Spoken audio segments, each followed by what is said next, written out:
langit. Tunay nga, Panginoon, na Ikaw ay nasa aming kalagitnaan. Tunay nga, Panginoon, na Ikaw ay nakikinig, Panginoon, sa aming panalangin. Tunay nga, Panginoon, na Ikaw rin ay tumutulog sa aming panalangin, Panginoon. Panginoon, ngayon pala magpapasalamat na kami, Panginoon, sa iyong pananampalataya na binigay sa amin. Lord, nagpapasalamat kami, Panginoon, sa pagmamahal na iyong binigay sa amin. And Lord, ngayon pala, inaasam na namin ang victory, Panginoon, na mangyayari, Panginoon, this year.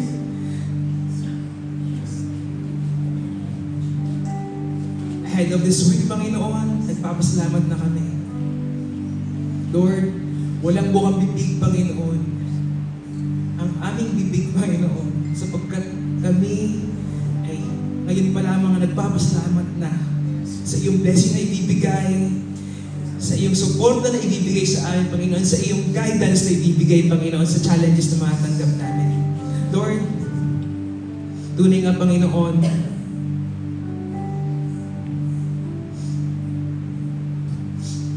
na napakabuti niyo sa aming buhay.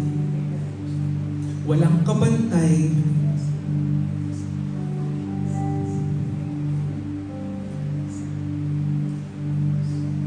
Thank you for our unending love, Panginoon. Unsinkable faith.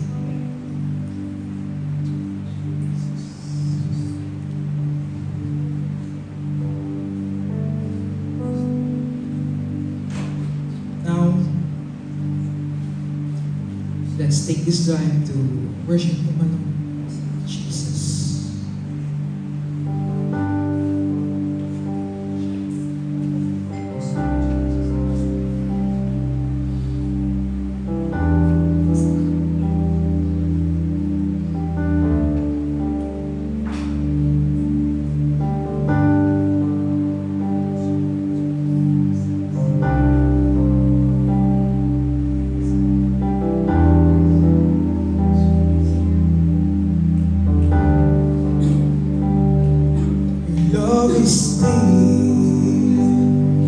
Your love is high, your love is long, your love is wide. Come on, let's sing here.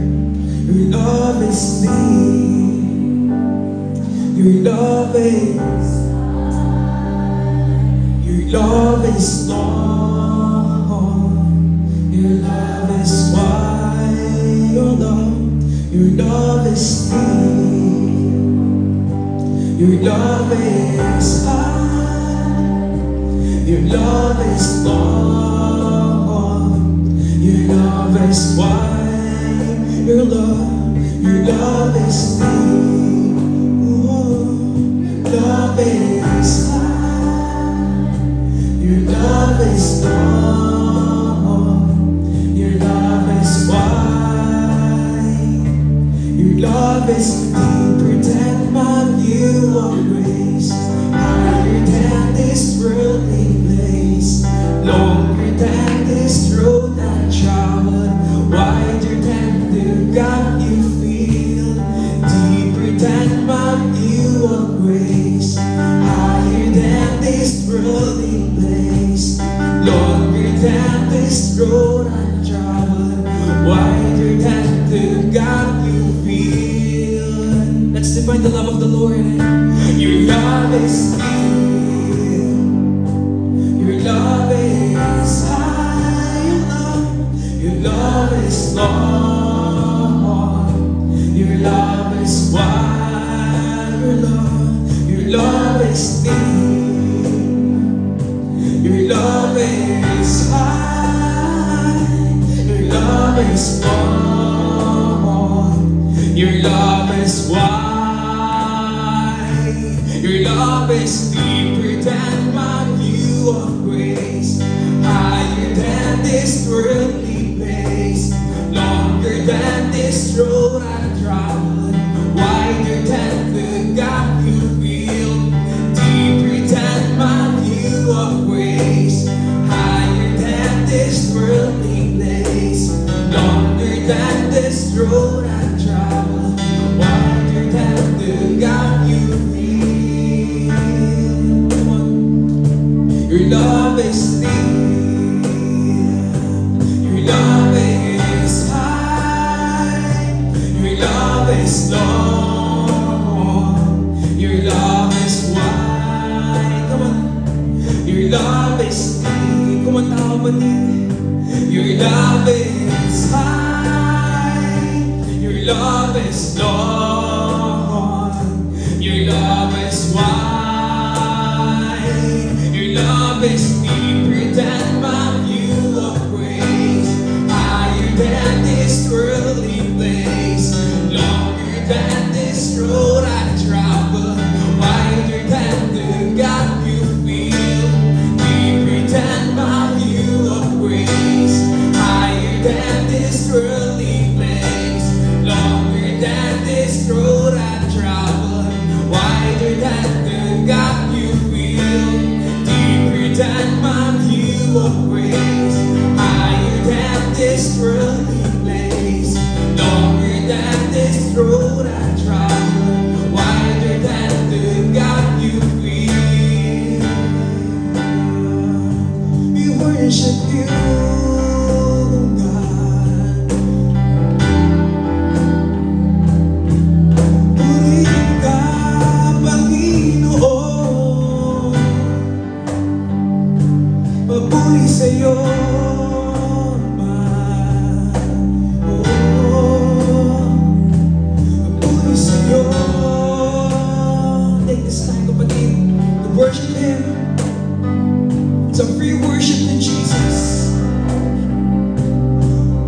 Papuri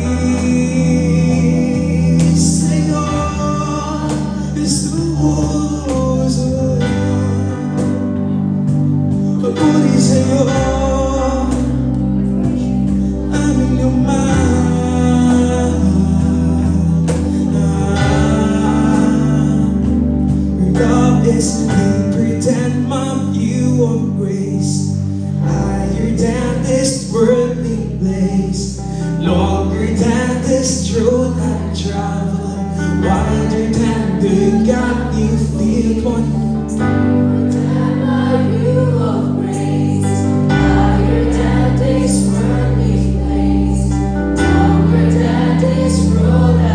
Lord, naririnig mo ang iyong mahal ng Panginoon. Kami ay nagsusumama, Panginoon, and declaring that your love is deeper than our your grace. Wider than the gap you feel, Panginoon, sa aming buhay. That's their declaration, Panginoon. Papuri sa iyo, Diyos. Papuri sa iyo, Ama. Kami ay hindi nabubuhay lamang para sa sarili namin, Panginoon. Kami ay nabubuhay, Panginoon, para purihin ka sa Espiritu at katotohanan, Panginoon. Sa iyo lamang lahat, Panginoon, lahat ng papuri, pasalamat at pagsamba sa pangalan ni Jesus. Amen. Amen. Handa na magpuri ang lahat. Handa na sumigaw lahat na magpuri sa ating Panginoon. Handa na magpuri lahat. Let's praise Him. Come on. Let's lift your voice, kapatid.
can say. Ever I will sing, only you will I adore.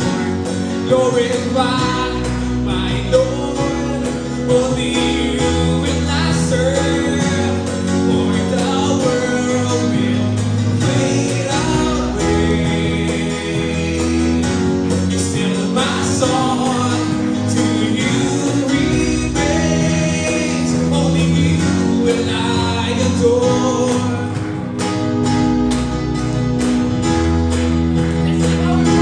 I'll lift my voice. I'll lift my praise to you. Come on, lift your hands. Lift my hands. I'll lift my worship to you. And I love you more than I can say. Oh, I love you more than I can say. Only ever I will sing. Only you will I adore. Glorify my Lord. Only you will I serve. For the world will fade away. Still my song to you remains. Only you will I adore. Walang pagkaunting tao na sumayama sa ating Panginoon para kay Lord Aria.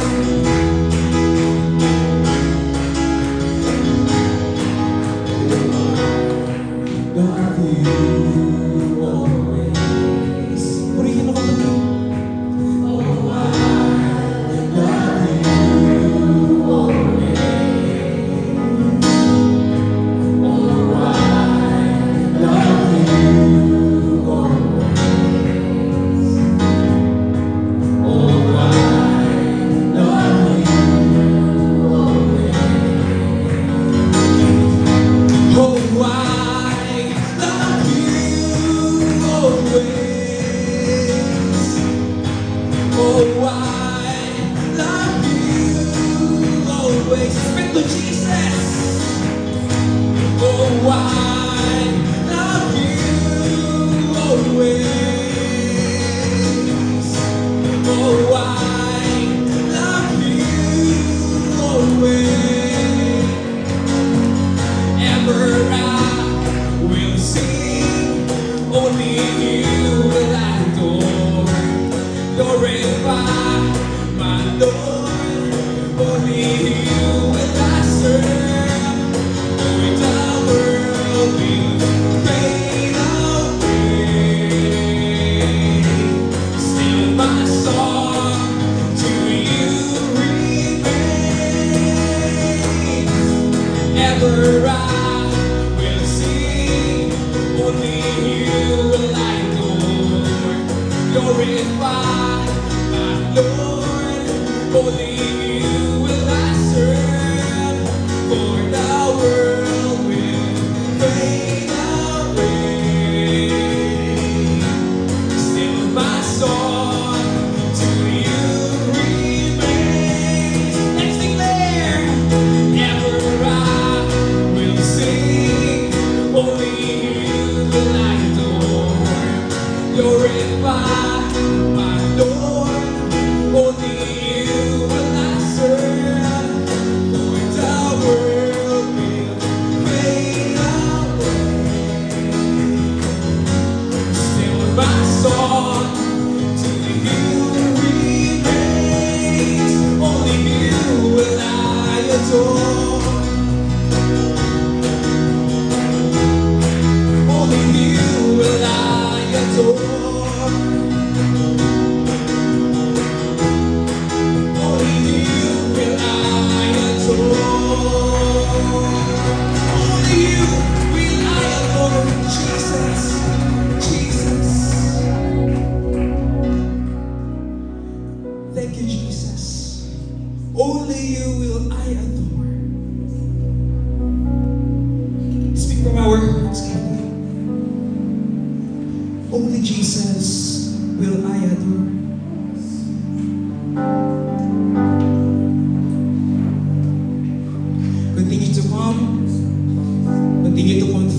Jesus.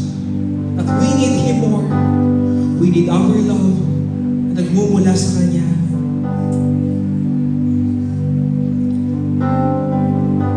Let's all together bow for Him. Let's all together worship for Him.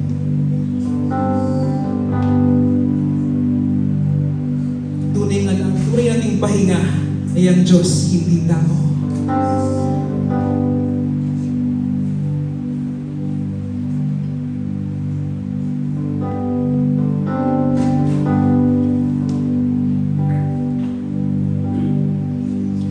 Lord, I confess, bowing here, I find my rest. Without You, I fall apart.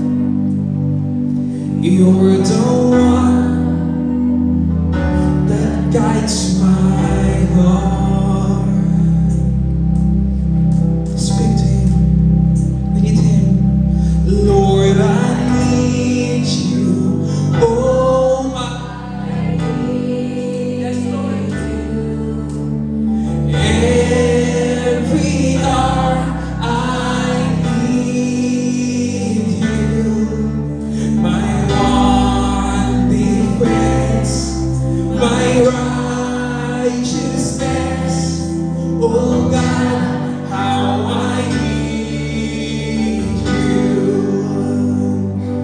Where sin runs still, Your grace is more. Where grace is found is where You are. And where You are, Lord, I am free. Holiness is Christ in me. Oh, we need You, oh Lord. Oh, we need You. Oh, I need You. Every hour, every hour, I need You. May one defense, Your righteousness.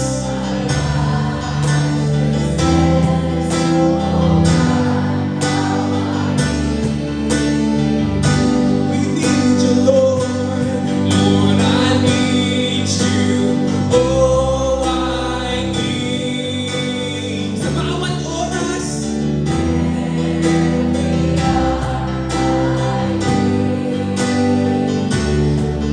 my one defense, my righteousness.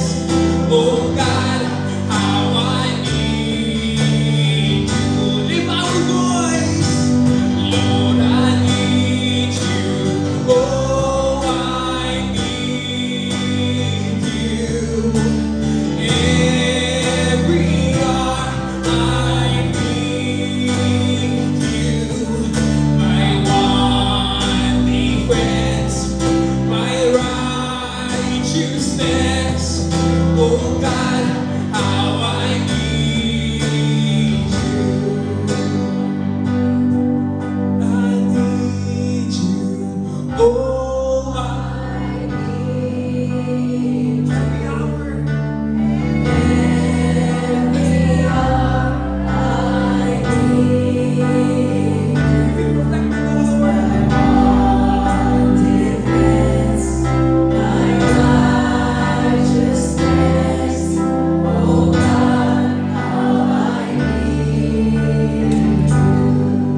For the last time. Lord, I need You.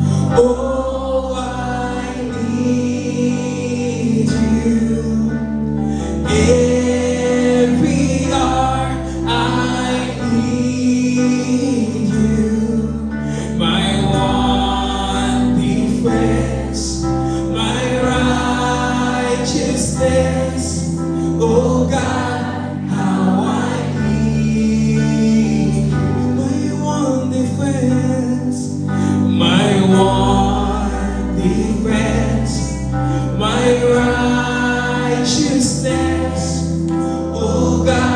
Unplug your charger now. My one defense, Lord, my one defense, my righteousness. Oh God, how I need you. You're my author, my maker, my ransom, my savior, my refuge, my hiding place. You're my helper, my healer, my blessed redeemer, my answer, my saving grace. You're my hope in the shadow, my strength in the battle, my anchor for all my days.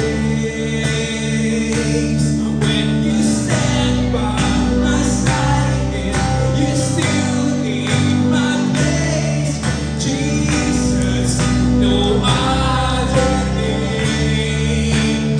Only Jesus, no other name. You are worthy, Lord. You are worthy of your name. You are worthy. Sing it, He's worthy. You are worthy of your name. Let's declare, you're my author, my maker, my ransom, my savior, my refuge, my hiding place. You're my helper, my healer, my blessed redeemer, my answer, my saving grace. You're my hope in the shadows, my strength in the battle, my anchor for all my days.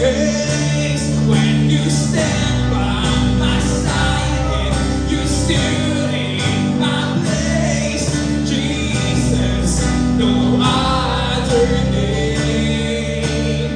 Only Jesus, no other name. You are worthy. Lift your voice to Jesus. He's worthy. You are worthy of your name. You are worthy, Lord. You are worthy of your name. You are worthy, Lord. You are worthy of your name.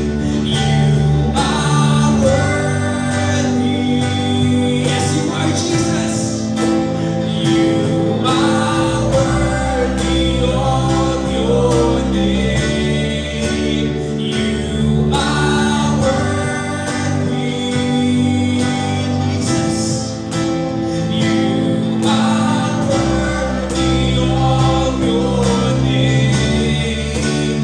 You are worthy, Lord.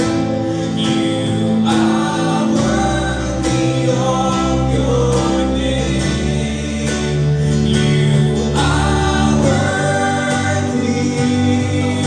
Come on, speak to Him.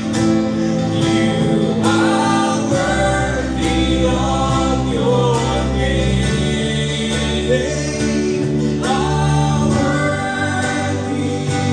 Yes, Lord, you are worthy, oh God. You are worthy of your name. Sing it once again, you are worthy. You are worthy, Jesus. You are worthy of your name.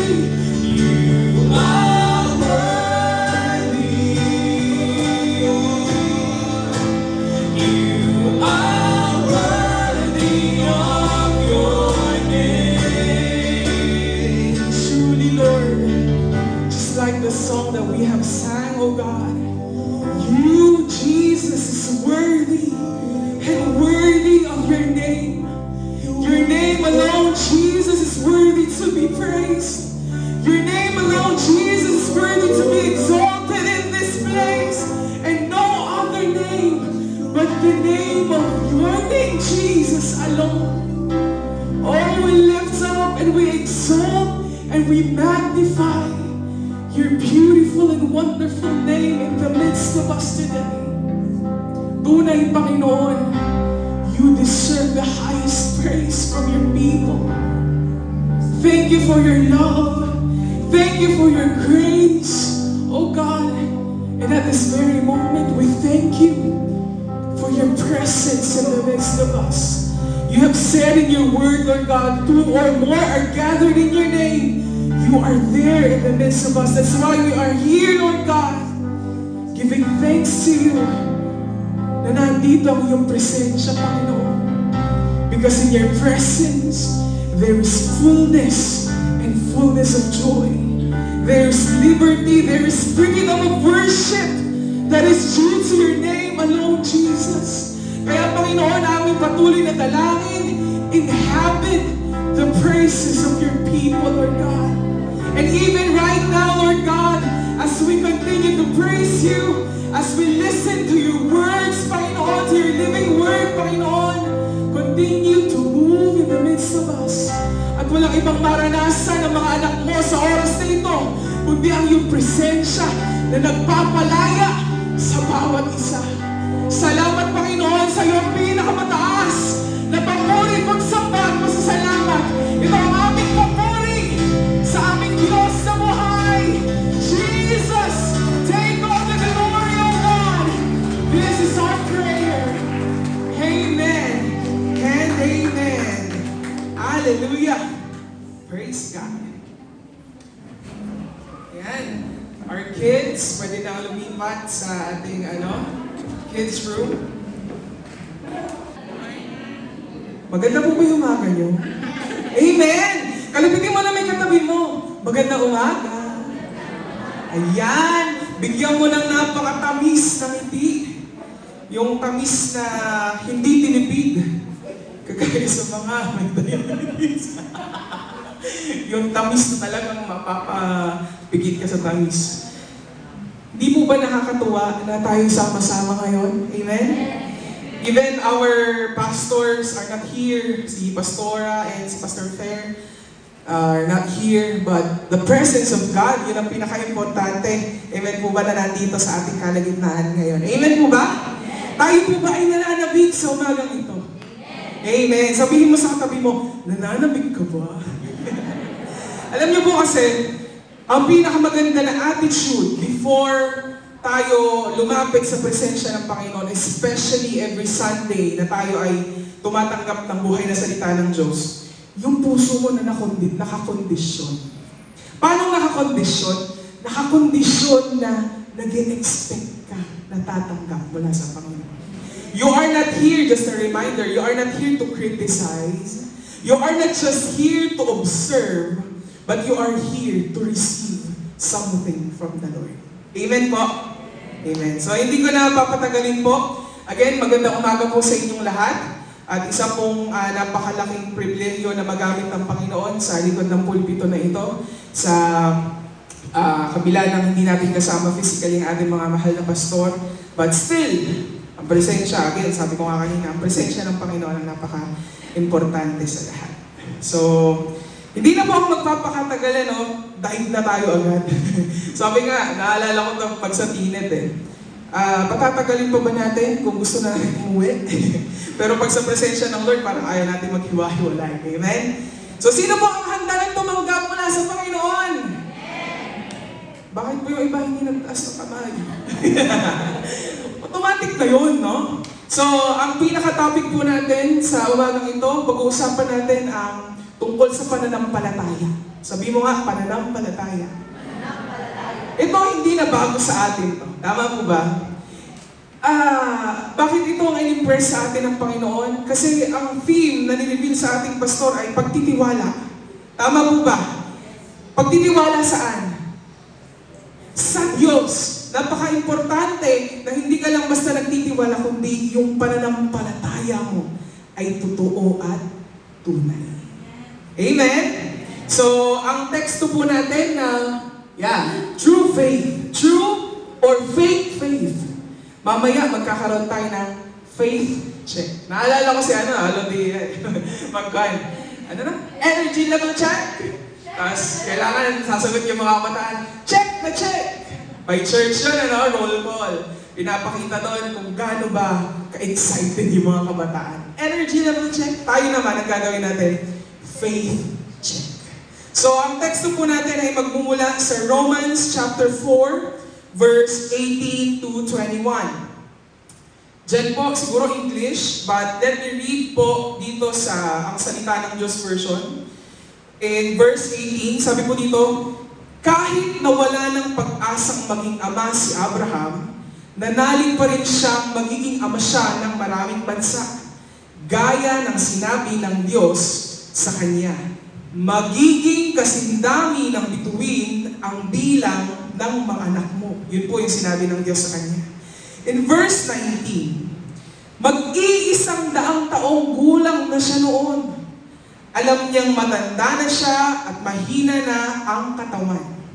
Alam din niyang si Sarah, yung asawa po niya, ay baog at hindi maaaring magkaanak. Ganoon pa man, hindi nanghina ang kanyang pananampalataya. In verse 20, hindi siya nag-alinlangan sa pangako ng Diyos, kundi lalo pang tumibay ang kanyang pananampalataya. Pinapurihan niya ang Diyos, in verse 21, dahil lubos siyang umaasa na tutuparin ng Diyos ang kanyang pangako. So dito po, amen, sa istorya po na to, hindi na to bago sa atin, kagaya na sabi ko kanina. And actually, very familiar na itong story na to sa atin. At ang pinapakita po dito is yung hindi matitinag na pananampalataya ni Abraham, saan? Sa pangako ng Diyos sa kanya. Kahit na yung situation seems impossible. Sige nga po, if we will just use our natural eye, 100 taon na si Abraham. Sabi pa po dito, hindi lang basta 100 taon, kundi mahina ang kanyang katawan. Ito pa, imposible na, para hindi na kaya. Ito pa ang pinaka-imposible, yung asawa niya ay baog. Pag sinabi mong baog, hindi magkakaanak. Ngayon po, ito si Pablo po or si Paul ay ina-address niya yung mga simbahan sa Roma that time. Na sinasabi niya dito na ang pagiging matuwid before the Lord is not by works. It's not by obeying the law. It is by faith alone. Sabi mo sa katabi mo, sa pananampalataya lang. Yes, sa pananampalataya lang naman po talaga. So sa umaga po ito, pag-aaralan natin is ano ba ang mga katangian ng totoo o tunay na pananampalataya. Kaya nga sinabi ko po dyan faith check. Kasi pwede natin sabihin, meron kang pananampalataya sa Diyos. Tama po ba? Bulalas ng bibig, pero kamusta ang puso mo? Kapag ba ikaw ay nakakaranas na ng problema, masasabi mo pa rin ba na ikaw ay nananampalataya sa Diyos? Pwede mo kasing bigyan tama ba? You can fake it. Pero sa Diyos, hindi mo siya peke. Sa panahon po ngayon, marami po ba naglalabasan ng mga peke? Talaga, ano po? Pera nga Even mga yung mga original na mga gamit, may mga imitations, right? May mga class A, class B, hanggang anong class ba yung mga imitations na yan? Sabi nga nila, nasa nagdadala lang yan. But ang nakakalungkot, hindi lang po bagay ang peki ngayon. Even tao. Kabalik ka rin yung mga katabi mo. Hindi yan peki. Ang daming peki, kaibigan. Wala po akong hugutan. Kasi mga kaibigan, ang binibigay sa akin ng Panginoon ay totoo. Amen? At ganun din naman po tayo sa isa't isa. Ang daming mga scammers. Right? So, like, lately lang, may kakilala ko, sabi niya, ang dami naman yung followers. Pero napeke ako ako, na-scam ako. So nagkalat ang peke. Tama po ba? Even po, sa buhay natin bilang isang mananampalataya na anak ng Diyos, tagasunod ng Diyos, yung pananampalataya natin, pwedeng totoo, pwedeng peke. Wala akong pinapatamaan. Gusto ko lang mong i-ano na analogy. We can come to church regularly, but still, yung faith natin ay hindi totoo. Kaya, again, balik tayo, faith check. Ikaw at ang Diyos sa umagang ito. Okay po? Kaya nga sabi ko po sa inyo, let's have an attitude of expecting something from the Lord. Hindi something from the speaker na tatayo dito. It's from the Lord. Alam niyo po ba yung microscope? Naalala ko, share ko lang nung ako po ay nag-first year college, kasi kailangan namin ng microscope dun sa laboratory, yung mga classmates ko, alam nila kung paano gumamit ng microscope. Ako lang ang hindi. So, ang microscope po is like, hindi naman siya machine. Basta gamit siya, na for example, gusto mong makita yung components o nilalaman ng, kunyari, dugo. Kukuha ka ng isang patak ng dugo, ilalagay mo sa isang glass, kukoveran mo ng cover slide at ipapasok mo doon sa microscope, makikita mo yung mga cells na bumubuo sa isang dugo. So ngayon po, ang faith na pinag-uusapan natin, ilagay natin sa microscope na yun.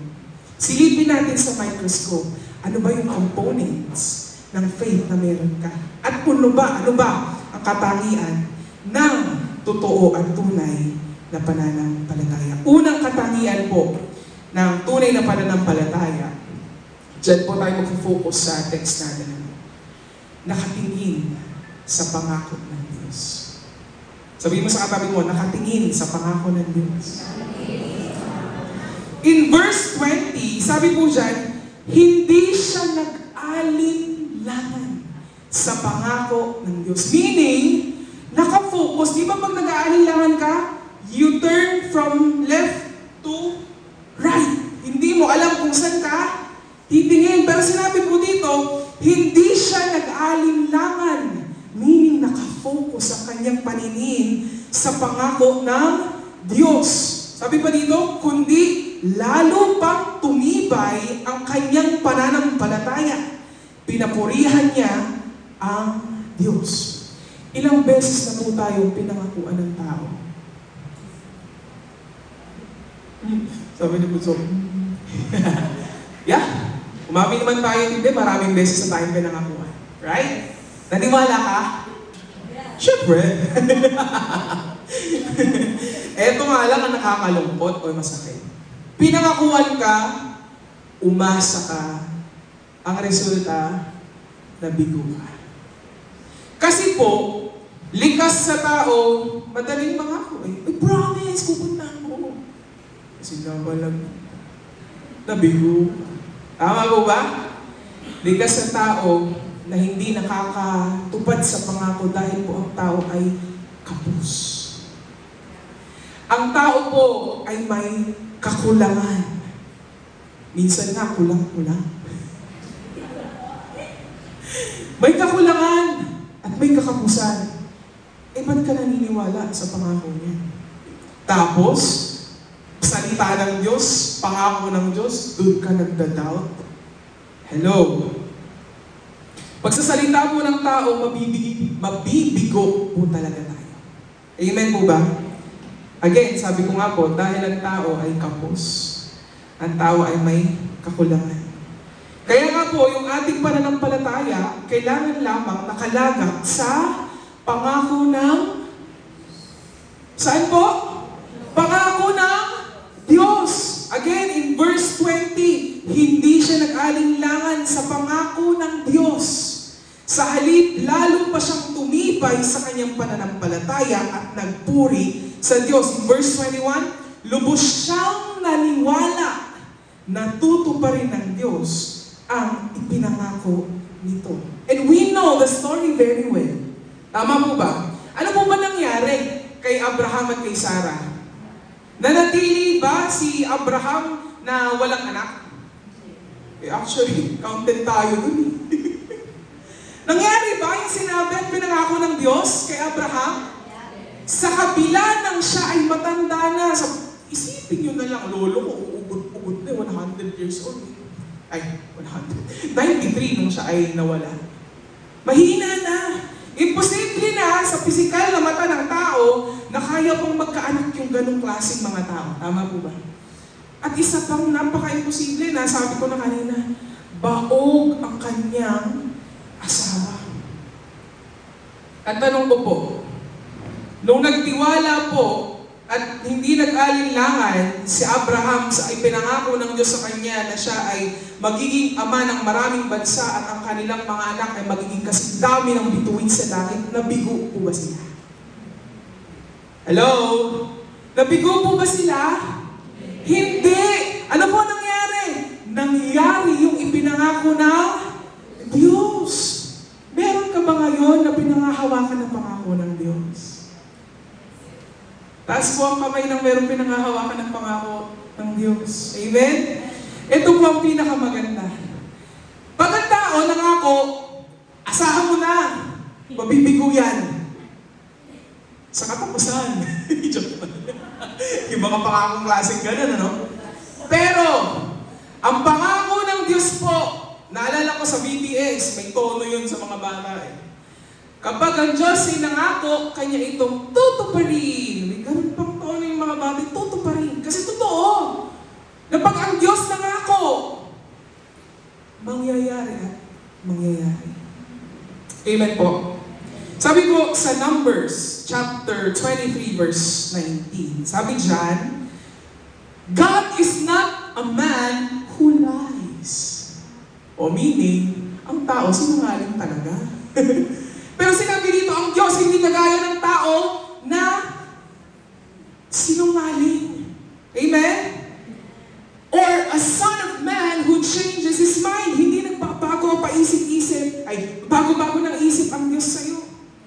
Amen? Ang sabi po dyan, does He speak and not act? Ang Diyos natin hindi lang puro gawa. Siya ay gumagawa. Amen? At itong pinakamaganda. Or promise and not fulfill? Nangako ba ang Diyos na hindi niya tutuparin? Hindi. Amen? Tayo bilang po tao, marami tayong pangako na gusto rin nating matupad. Tama po ba? Siyempre, may pinangakuan ka, gusto mo matupad yung pangako mo. Sabi nga sa ibang salita, palabra de honor. Kumbaga parang integrity mo yun, dignidad mo yun na kailangan matupad. Ang Diyos natin kaya. He does not have to prove Himself to us. Pero yun yung ginagawa niya. Once na sinabi niya, kanya itong gagawin. Kaya ang kailangan po natin gawin ay ituon ang ating paningin sa pangako ng Diyos at hindi po tayo mapapahinga. Amen po ba? Sino po dito ang naglalagak ng pananampalataya at paniniwala sa Diyos? Pagtitiwala. Lahat tayo, amen? Sa mga even, ito kasi ang medyo nakakalungkot. Hindi natin acknowledge yung mga small things. Ang kailangan lang natin, ang gusto lang nating minamagnify yung malalaki. Pero ang Diyos po, in every details ng buhay natin, kumikilos at gumagawa. Amen po ba? Amen. Saan ba matatagpuan ang pangako ng Diyos? Okay, salita ng Diyos. Sino po may dala ng salita ng Diyos ngayon? Saan makikita? Sa Biblia. Ang tanong ngayon, paano natin mapangahawakan at ma-replace yung pagtitiwala at pananampalataya natin sa pangako ng Diyos kung hindi natin alam ang pangako ng Diyos? Hello? Ang sarap sabihin, yes, pinangahawakan ko ang pangako ng Diyos. Tanungin mo, anong pangako ng Diyos ang iyong pinangahawakan? Ang dami pong pangako sa salita ng Diyos. At ito po ang pinakamaganda. Once na inilagak mo yung again, faith mo. Sabi ko nga nasabi ko to sa life group ang currency ng langit ay pananampalataya. Amen po ba? Paano natin ilalagak yung pananampalataya natin sa hindi natin alam? Parang dyan, sa upuan nyo, subok at matibay na matatag na yan, your ex. May mga Sophia pa nga dyan. Kaya nyo, binibigay yung full weight nyo. Paano? Kung ang upuan na yan ay hindi natin alam yung tatak, kung gaano ba yan katibay,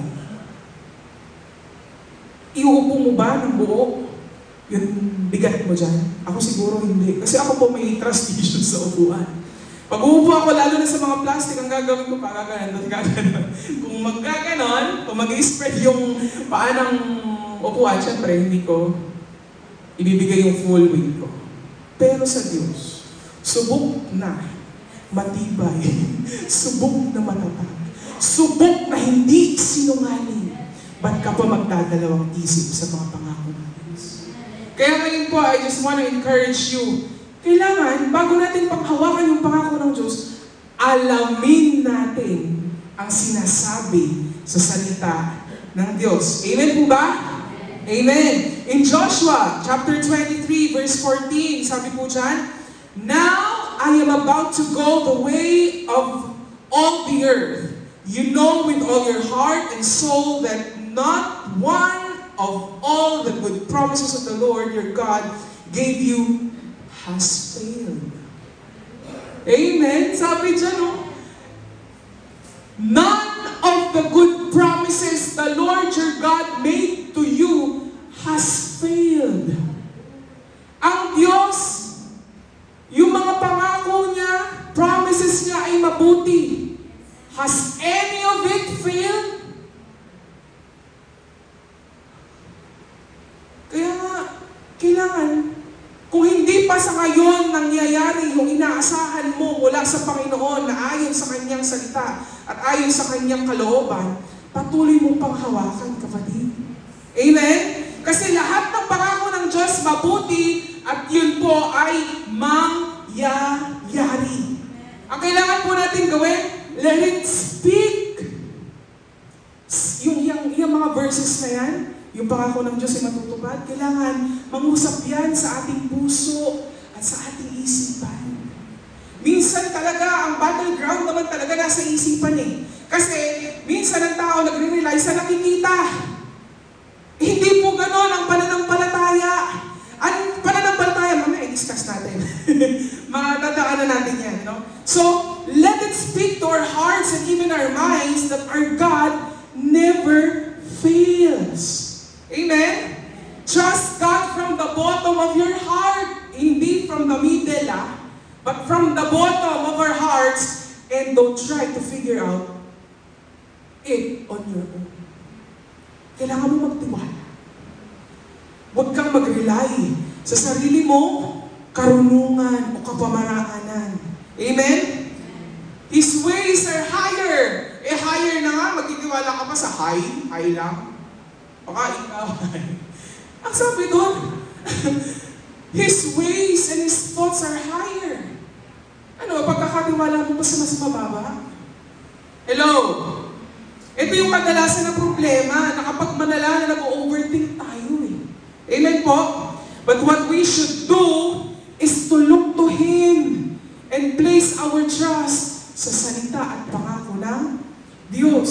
Pangako nga ng tao, inaasahan natin How much more ang Diyos na hindi sinungaling?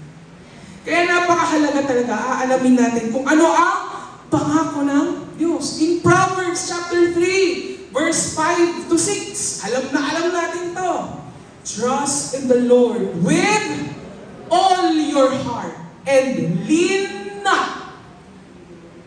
Manangan, wag manangan, okay? Sa sariling karunungan, sa lahat ng iyong mag-English na tayo. In all your ways, acknowledge Him. Pag sinabing acknowledge, we have to put God first. Hindi yung magtitiwala ka pag andyan ka na sa kalagitnaan na hindi mo na alam ang gagawin mo. Kailangan, from the start, kasama na ang Diyos. Amen po? Again, trust in the Lord with all your heart. And lean not on your own understanding. In all your ways, acknowledge Him or put God first. And He will make your path straight. Ang kailangan po natin, tumingin at panghawakan ng pangako ng Diyos. Pangalawa, ang totoong pananampalataya o tunay na pananampalataya, inuuna ang salita ng Diyos. Amen? Ano po ang inuuna? Salita ng Diyos. Hindi yung inuuna ang nawa, inuuna ang iyak, inuuna ang pakikipag-usap sa iba. Sabi po dito, ang may tunay at totoong pananampalataya, inuuna ang salita ng Diyos. Balikan natin in Proverbs 3 verse 6. In all your ways, acknowledge Him. Him. Amen? Put God first and He will direct you and crown your efforts with success. So kailangan sa lahat ng ating gagawin, even sa secular, even sa ating pananampalataya, inuuna natin ang salita ng Diyos. In Luke chapter 21 verse 33, sabi dyan, heaven and earth will pass away, but my word will remain forever. Yeah, but my words will never pass away. Anything that we see here on earth, mawawala. Pero ang salita niya ay mananatili. Ang tanong ko po ngayon, ang Diyos ba at ang kanyang salita ay pwedeng paghiwalayin? Sister, naniniwala naman ako at nagtitiwala sa Diyos. Ang tanong, nagbabasa ka ba sa salita ng Diyos? Hindi natin kasi pwede yung paghiwalayin. John 1:1, ano ba sinasabi dyan? Nang pasimula ay, in the beginning was the Word, and the Word was with God, and the Word was God. So hindi mo pwedeng sabihin ang pananampalataya mo nasa Diyos at wala sa salita ng Diyos. Iisa sila. Kaya once that you place your trust and faith sa salita ng Diyos, walang failure. Amen? Amen po? Praise God. Pangatlo, ano yung una? Nakatingin sa pangako ng Diyos. Pangalawa, inuuna ang salita ng Diyos. Pangatlo, nakikita ang mga bagay na hindi nakikita. Ito po yung pananampalataya. Madalas, sabihin po ng mga magulang kapag may pinapahanap, hanapin mo dyan! Pag hindi mo nakita, makikita mo. Yung pala, pagbabanta. But, kidding aside, si Tomas po, naalala niyo si Tomas, na sabi niya, hindi ako maniniwala unless I put my finger sa sugat ni Kristo. Hindi ako maniniwala na siya ay muling nabuhay. Ang faith po, pananampalataya, is not revealed by our senses. Kaya sinabi po rito na ang pananampalataya ay nakikita yung hindi nakikita. Ano ba sinabi dyan sa Hebrews chapter 11 verse 1? Faith is being sure of what we hope for and certain of what we do not see. Faith is when nothing makes sense. Hindi mo maunawaan. Everything feels delayed.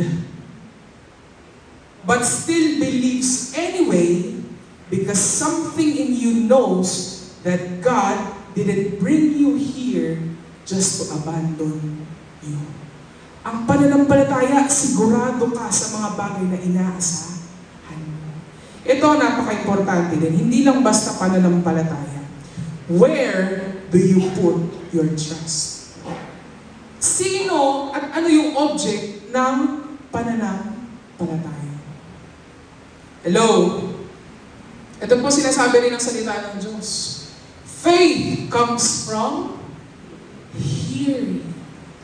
And hearing what? Yung sinasabi ng iba. Doon ba? Hearing the Word of God. Kaya, sabi ni Mark kanina natuwa ako, ang pananampalataya, hindi natural sa atin yan. Ito ay binigay sa atin ng Diyos. Paano natin maikukultivate ngayon? Paano natin mamumultiply? Paano natin palalagoin ang ating pananampalataya? Sa pakikinig at pakikinig ng salita ng Diyos. Kaya po, yung ganitong gathering, kulang to. Parang pinapakain mo lang yung katawan mo, yung espiritu mo once a week. Oh, kaya niyo yun? Ako hindi. If every Sunday lang tayo nakakakain ng salita ng Diyos, malnourished ka, kapatid. Not physically, maybe, but spiritually, you will be. Kaya napaka-importante sa mga life group natin, umattend tayo. Ang dami kang pamaraanan kung paano tayo lalago sa salita ng ating Panginoon at lalago ang ating pananampalataya. Ang pananampalataya po ay kasiguraduhan ng mga bagay na inaasahan. Ay grabe, inaasahan mo pa lang pero sigurado ka na. Kasi yung pananampalataya mo, nakalagak doon sa Diyos na hindi kailanman ikaw bibiguin. Amen po? Kaya sinabi ko napakahalaga yung object din ng ating pananampalataya. Kapag ikaw may pananampalataya sa Diyos na buhay, ano ang meron ka? Kapayapaan o kaguluhan?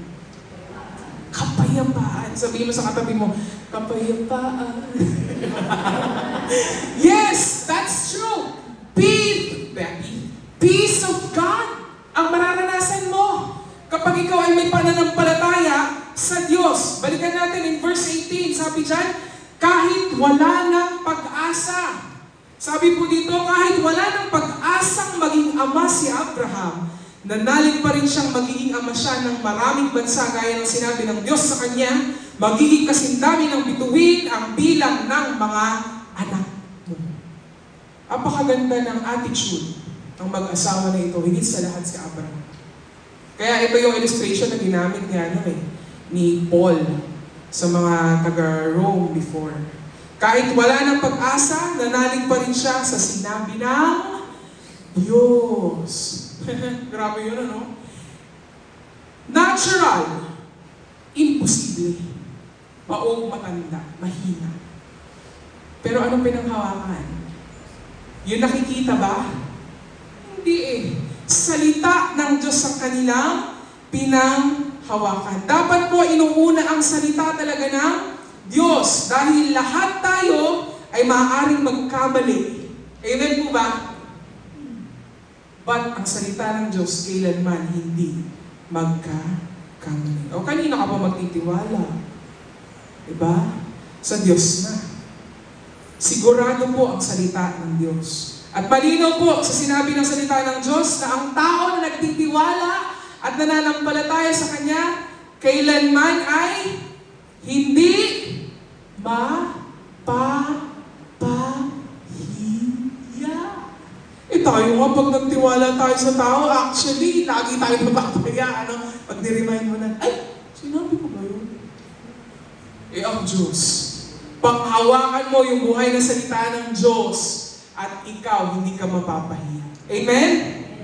Faith, narinig ko to eh. Faith, ang pananampalataya, sees the invisible. Nakikita ang mga hindi nakikita. Naniniwala sa mga imposible. And receives the incredible. Ang pananampalataya, nakikita ang imposible, naniniwala sa mga imposible, at siya ay tatanggap ng mga kahanga-hangang bagay. Kapag may pananampalataya, bagamat hindi ito nakikita ng tao, sige nga, nakikita niyo po may pananampalataya ako?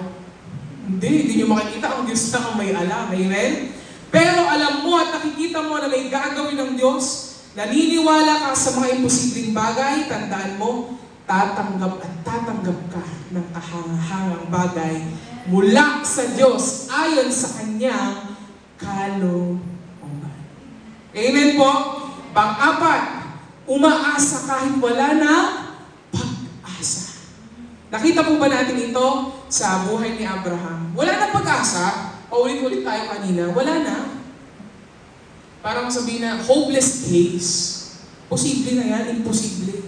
Pero sinabi po dyan in Romans chapter 4, verse 20, hindi nag-alinlangan sa pangako ng Diyos, hindi nanghina ang kanyang pananampalataya kahit uugod-ugod na siya. Si Sarah baog, si Abraham mahina at matanda na. Kung sa lente ng mata ng tao, yung sitwasyon na yon ay napaka-imposible. Ang tanong ko ngayon, may imposible ba sa Diyos? Yan ang mga awitin natin eh. Nagmula sa salita ng Diyos, walang imposible sa ating Diyos. Kayang-kaya niyang gawin lahat. Amen? Ano ba yung isang kanta? Walang mahirap sa'yo. Yun ang panghawakan. Mahirap sa'yo? Imposible? Sabi ng doktor, last na yan, wala ka ng pag-asa. Declare the Word of God. Declare who He is in our lives. Amen po? At sino ba naman ang nabibigo at napapahiya sa salita ng Diyos? Kahit wala nang makataong dahilan para ikaw ay maniwala, kailangan mo pa rin magtiwala at manampalataya sa Diyos. Yun ang pinagkaiba natin sa mundo na ito. At ako'y talagang nagagalak na sana lahat din ay magkaroon ng ganon na experience at relasyon at buhay kasama ng Diyos. Walang exempted sa mga kapagsubukan sa mundo. Mananampalataya ka o hindi. Tama po ba? Lahat yan, tanungin mo, kahit sobrang yaman, may problema yan. Ba't ito ang pinagkaiba natin? Hindi man tayo exempted sa mga problema o unos ng buhay, pero meron tayong Diyos na matibay, na inaasahan natin. Sabi nga sa awitin ng mga kids, di ba? Si Jesus ang sandigan, hindi magigiba.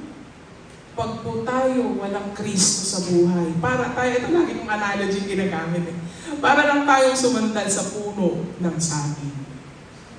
Imagine, yung ganito kabigat, sumandal sa saging. Kaya kayang i-hold ng saging ang weight ko? Ay, hindi! Lalo na kung mabigat yung problema natin. Tama po ba? Kidding aside. Pero meron tayong matibay na sandigan. Sino po yun? Ang Diyos, si Jesus Christ. So ang totoo at tunay na pananampalataya po, aasa kahit walang pag-asa. Kasi sa Diyos, hindi tayo mawawalan ng pag-asa. Amen po ba? Hindi sa tao, kundi sa Diyos.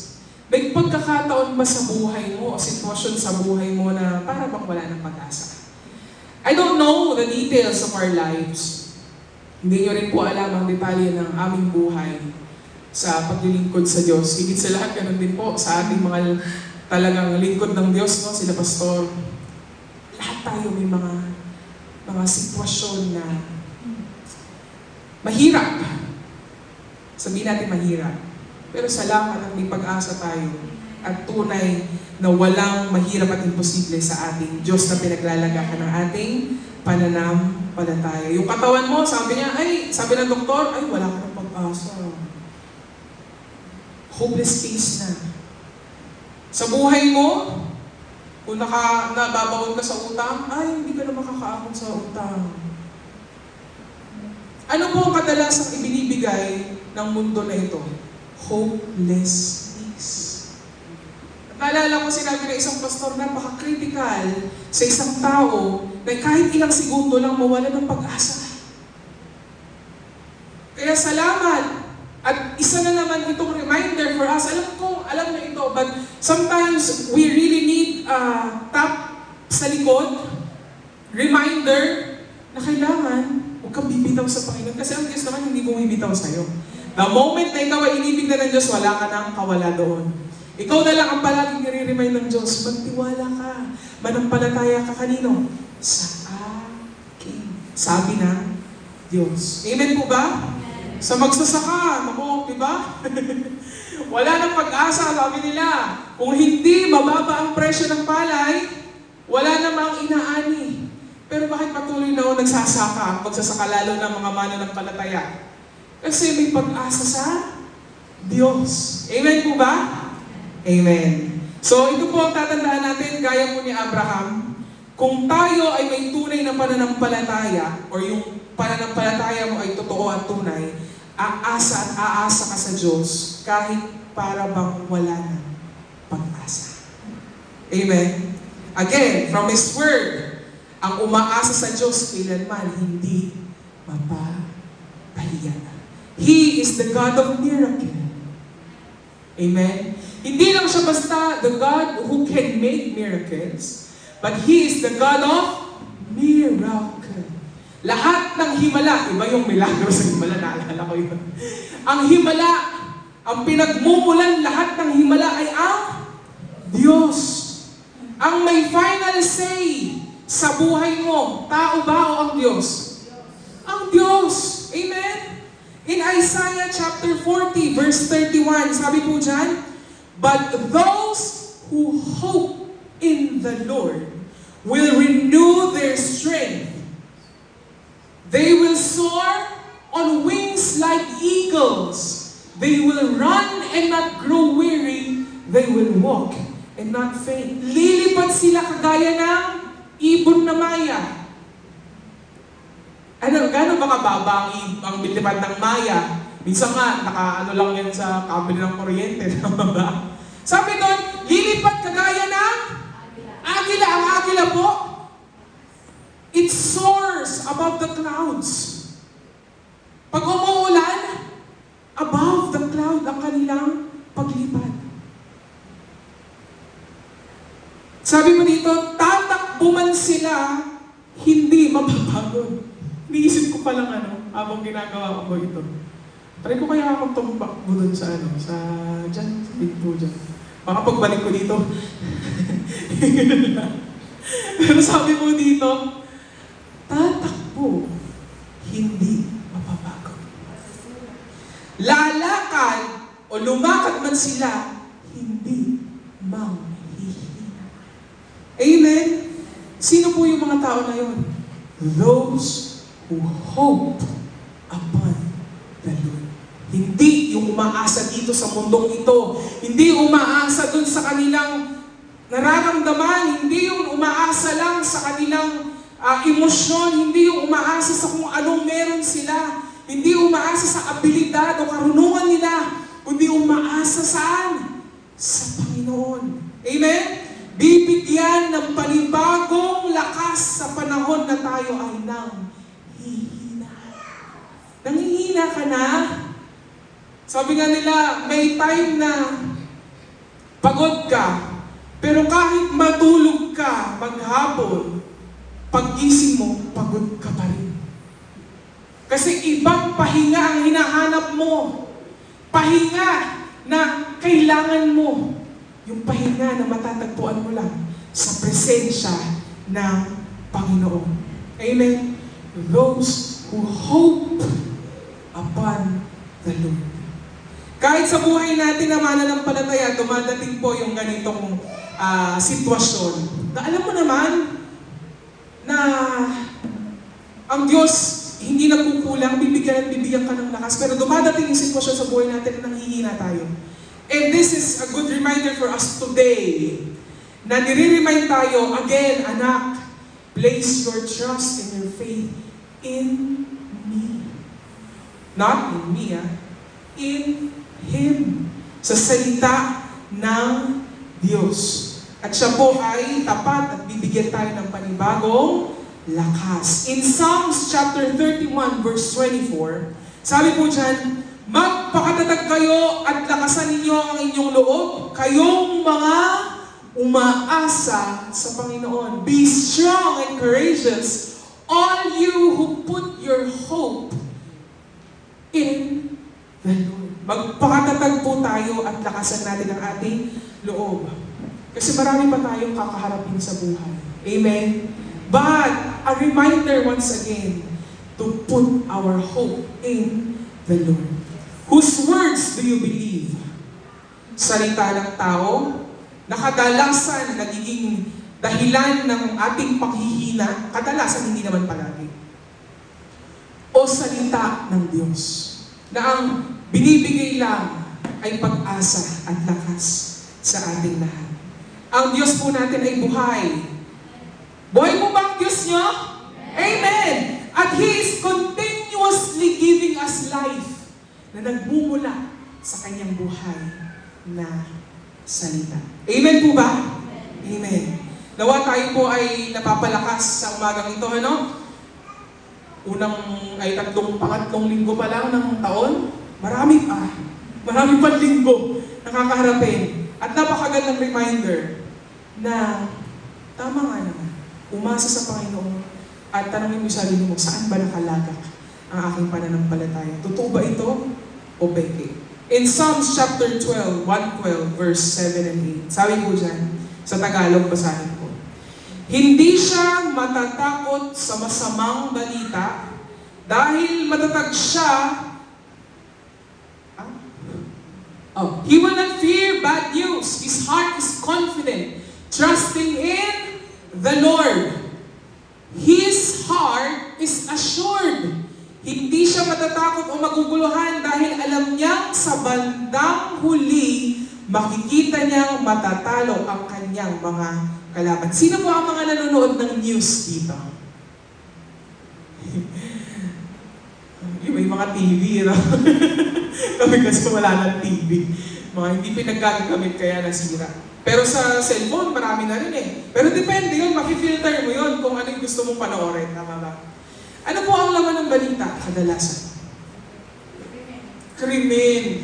Aksidente. Buti nga, natabunan na yung korupsyon. But, all in all, maganda ba ang mga balita natin natatanggap, napapanood? Hindi! Kadalasan masasama yung mga balita na ating natatanggap. But sabi dyan in verse 7, He will have no fear of bad news. Kahit anong balita, as long as our eyes are fixed or focused sa salita ng Diyos sa Kanya, hindi tayo maaano. Sabi nga verse 8 matatalo ang kanyang mga kalaban. Pag sinabing matatalo, ikaw ba yung matatalo o yung kalaban mo? Kalaban. Pag sinabing natali, kalaban mo, panalo ka ba o talo? Panalo. He will have no fear of bad news. Panglima, ito na po yung huli. Pag ang Diyos ang una or ang inuna natin, tiyak ang tagumpay. Sino po ang dapat inuuna para maging matagumpay? Ang Diyos. Ngayong New Year po, pangatlong linggo na ng taon, meron din tayo mga daladalang bagong hamon sa buhay. Tama po ba? O dating hamon pa yung daladala mo? Pero actually, New Year, sabi nga, hindi lang basta New Year, new me. Kundi New Year, new trials din. Pero, ito, kailangan natin ipagpasalamat na ilang taon na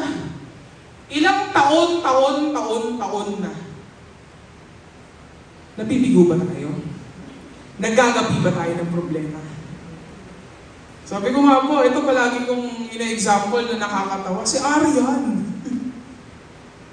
Wala na kami tinatanggap kinsenas katapusan from our daddy, but still, si Arian ba, nakita niyo po mayan? Kasi po, sabi ko nga, kidding aside, ang Diyos hindi nagpapabaya. 10 taon nang wala ang daddy.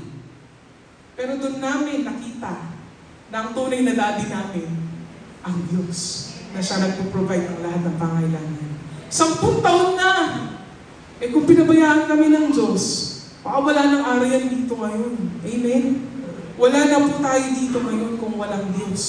Amen po ba? So, kailangan natin magpasalamat yung mga nakaraan, nakatapatan ng Diyos, pagsama sa atin ng Diyos. At ngayon din, dahil nandun pa tayo sa first month ng taon, reminder for us, yung Diyos na sumama sa atin noon, ay siya pa rin kasama natin ngayon. Saan ka ba aasa? Kaibigan mo noon, pwedeng hindi mo na kaibigan ngayon. Yung ka-close mo before, hindi mo na ka-close ngayon. Hindi nga kayo nagkaka-chat na ngayon. But, yung Diyos na sumama sa iyo noon, ay sure na kasama mo hanggang ngayon. At kung ikaw ay nagtagumpay noon, ikaw ay tiyak na magtatagumpay higit sa lahat ngayon. Amen po ba? Maraming itinuro ang Diyos sa mga pagkakamali natin dati. At marami rin tayong blessing na kailangan i-celebrate na binigay ng ating Panginoon sa atin. Unahin natin ang Diyos sa taon na ito. Yung shinare ni Ate Milet sa mga life group, prioritizing Jesus. Nangungusap ang Diyos sa bawat isa na kailangan unahin natin ang dapat unahin. Check again, self-check. Sa buhay natin ngayon, sino ba ang inuuna natin? Hello? Hello. Nagbit. No? Sino ba ang inuuna natin? Minsan o madalas po, nagre-rely tayo sa sarili natin, kakayanan.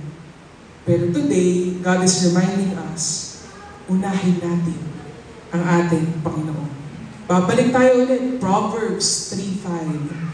Lean not on your own understanding, on your own feelings, on your own emotions, and on your own abilities. And lean only to God. Amen? Sa halip po na magduda ka, magtiwala ka. Kanino? Sa Diyos.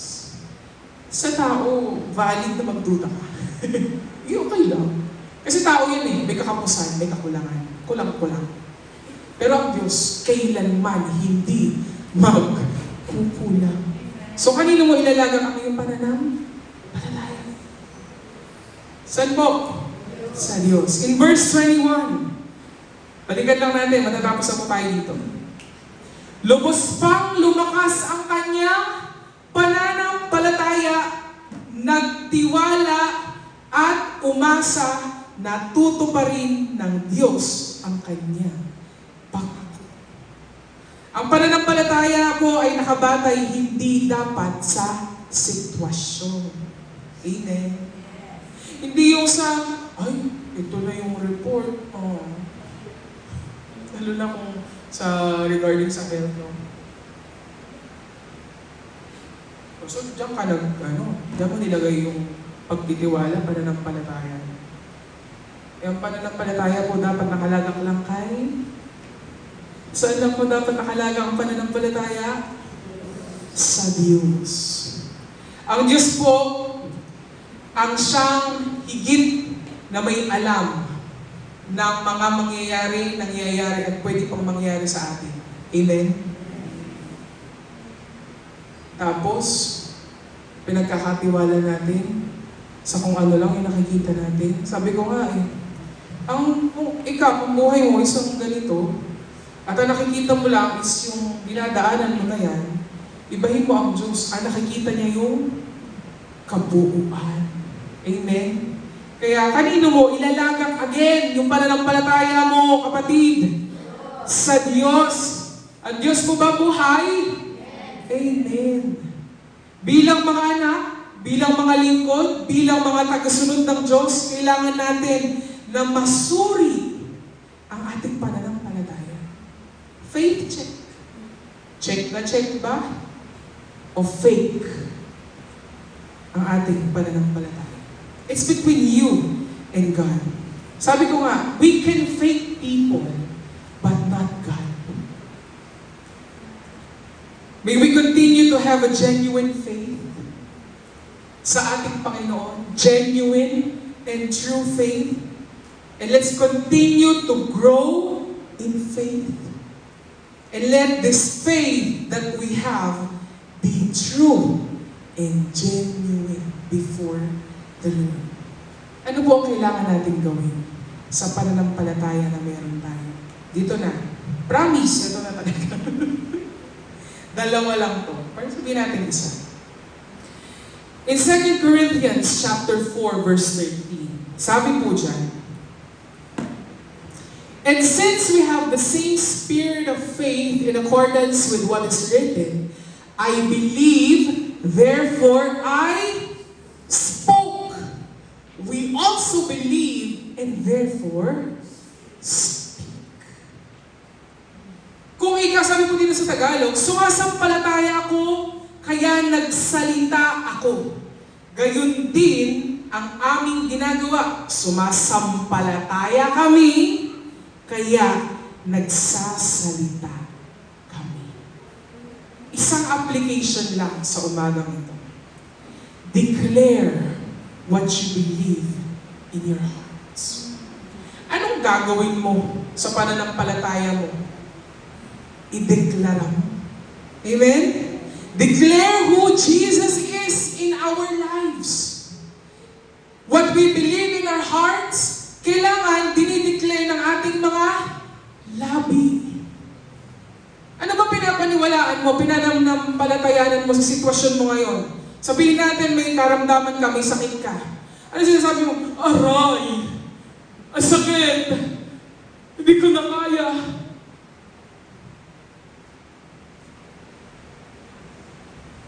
Tapos sasabihin mo, nananampalataya ako, sister, napagagalingin ako ng Diyos. Pero ano malabas sa bibig mo? Hindi ko na kaya, ang sakit. Why not declare, Lord, you are my healer? Kagaya ng awitin kanina, ang dami. Pwede ba nating awitin yun mamaya? No? Kaya napaka-importante kilalanin natin ang Diyos. Hindi ka pwede magdeklara kung sino ang Diyos sa buhay mo kung hindi siya totoo sa buhay mo. Kapatid, ang Diyos ay nakikinig. Amen? Kaya kailangan natin ideklara kung sino ang Diyos sa buhay natin and ano yung pinapaniwalaan mo, pinananampalatayanan mo na gagawin niya sa buhay mo. Last verse, Proverbs 18:21. Ang salita ng tao ay makapagliligtas ng buhay o kaya ay makamamatay. Kaya mag-ingat sa pagsasalita sapagkat aanihin mo ang mga bunga nito. You have the power.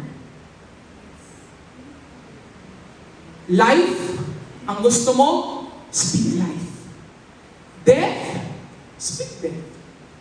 But tayo bilang isang mananampalataya, we have to speak life sa buhay natin, sa buhay din ng ating mga mahal sa buhay, sa buhay ng mga kasama natin dito sa loob ng church. Pwede ba tayong tumayo? And face mo yung katabi mo. Sabi mo, I speak life in you. Amen? There's a power in declaration.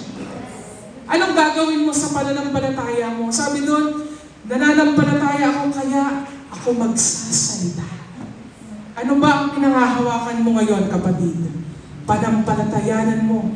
And let us declare this morning kung sino ba ang Diyos sa buhay.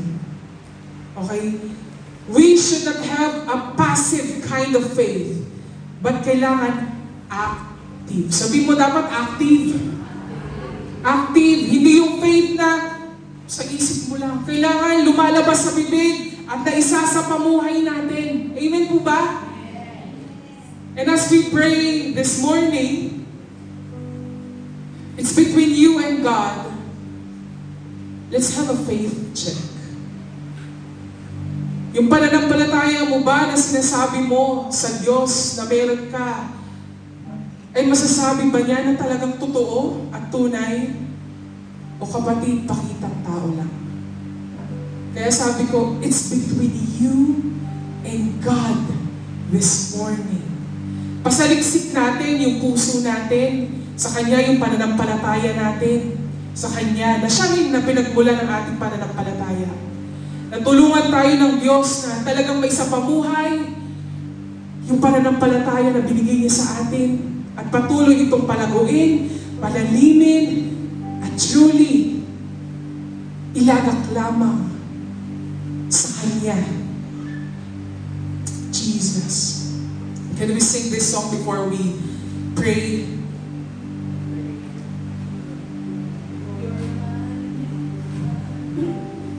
You're my author, my maker, my ransom, my savior. Come on, church, declare it. My refuge, my hiding place.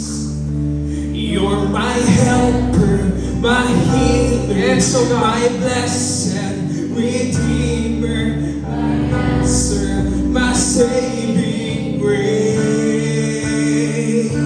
You're my hope. Come on, church, sing it. My strength in the battle, my Kung yan yung pinanampalatayanan mo sa Diyos, declare it this morning. when you stand by my side, and you still in my place, Jesus, no other name. You're my maker. Let's sing it once again. You're my author, my maker, Hallelujah. my ransom, my savior, my refuge, my hiding place. Oh, you are. You're my helper, my healer, Amen. my blessed Redeemer, my answer, my saving grace. You're my hope in the shadows, my strength in the battle, my anchor for all my days. Oh, you are. When you stand by my side and you stood in my place, Jesus, no other name. Sing Jesus, no other name. Jesus, no other name. You are worthy. Yes, you are worthy, Lord. Are worthy, Worthy of your name. you are worthy. Hallelujah. Come on, church, say it. You are worthy of your name. You are worthy. You are worthy. Yes, Jesus, worthy of our praise. You are worthy of your name. Oh, Jesus. You are worthy. Oh, worthy, Lord. You are worthy of your name. You are worthy. You are worthy. Come on, church. Awitin mo sa Panginoon sa umagang ito. You are worthy of your name. You are worthy. Oh, you worthy, Lord. You are worthy of your name. Yes, oh God, you are worthy and worthy of your name. Truly, Lord God, na patuloy namin pinapasaliksik sa iyo ang aming pananampalataya. Tunay na ikaw lamang ang may batid kung gaano ito katotoo o katunay, Panginoon.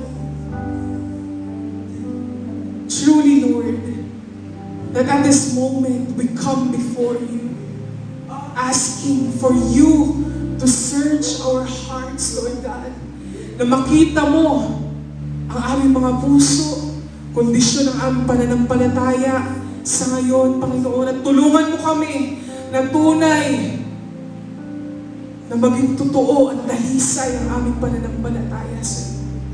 Like the song that we have sang, Lord God, you are the author, you are our maker, you are our helper, You are our healer. You are our provider, Panginoon.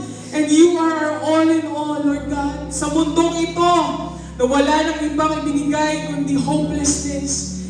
And we thank you, O God, na meron kaming Diyos na pinaglalagang ka ng aming pananampalataya na kailanman hindi kami mabibigo at hindi kami mapapahiya. We continue to put our faith in you. We continue to anchor our faith in your word, in your living word, O God. And continue to help us, Lord God, to really grow and deepen our faith in you alone, our Lord Jesus. Lord, I pray that you seal every word, Panginoon, na nahayag sa umagang ito dito sa apat na sulok ng iyong tahanan, Lord God. Sa aming puso at isipan, walang gawa ng kaaway ang makakanakaw nito. At tulungan mo kami na maisapamuhay ito sa aming mga buhay, Lord God. And as we step, Panginoon, mamaya out of this church, Panginoon, of this building, Lord God, help us to apply and declare in our lives and in the lives of our people, Panginoon, na aming makakasalubong, makakasalamuha, to speak faith and life, Panginoon, that is coming from you alone. To you, Jesus, we give all the glory. And thank you, Lord, once again, sa mga hindi rin po namin nakasama physically, Lord God, sa mga makakapanood online, Lord Jesus. Tunay, Panginoon, that your presence is not confined just in these four corners, Panginoon, but kundi sa lahat ng dako na makakarinig ng iyong salita. Kaya dalangin po namin, Panginoon, na patuloy na maging buhay ang iyong salita sa lahat ng makakapakinig pa ng iyong salita na ito at maging kalakasan at inspirasyon upang patuloy kaming lumakad sa pagsunod at pananampalataya sa iyo. Sa iyo lamang ang pinakamataas na papuri, pagsamba, at pagdakila. Ito ang aming samot na langin sa pangalan ni Jesus at ang lahat po ay magsabi na, Amen and Amen. God bless po sa bawat isa.